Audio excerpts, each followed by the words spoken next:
members of the same social group influence other members to do things that they may be resistant to or might not otherwise choose to do. Zvavanenge vasina kusarudza kuti vadini vaite, asi nokuda kwokuti varida kufadza shamwari yake akutopinda mazviri. Ndokubva ndati peers are people who are part of the same social group. So the term peer pressure refers to the influence that peers can have on each other. Usually the term peer pressure is used when people are talking about behaviors that are not considered socially acceptable or desirable, such as experimentation with alcohol or drugs. According to child and adolescent psychiatrists, it's very easy to be influenced by peer pressure, as we humans are wired as social creatures. Though peer pressure is not usually used to describe social desirable pressures, such as exercising or studying, peer pressure can have positive effects in some cases.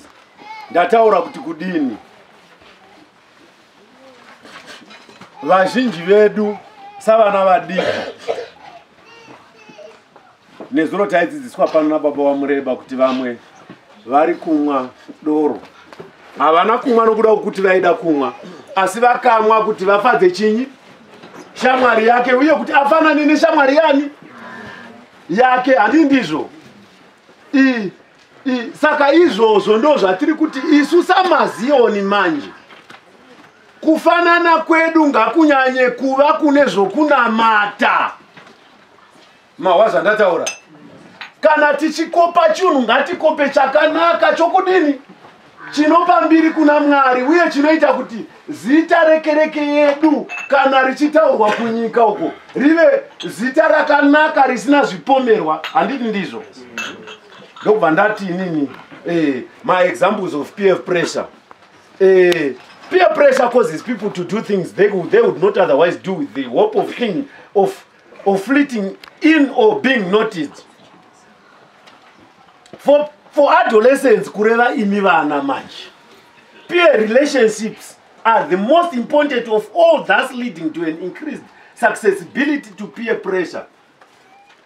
Yatosanganisa early marriage nekusundidzirwa kune zvausingadini zvausingadi. Ndokubva ndati things people may be peer pressured into doing include chinzwai manje kuti umwe takuisana mumupanda. Handi ndizvo? Iwe uchabata pako, acting aggressively, common among men. Izvi ndezvo varume. Tina vamwe vanhu vari bully zvokuti unoshaya kuti mwana uyu baba vake vakapfava, asi nokuda kwokuti wakafuririka akada kufanana newaanotamba naye,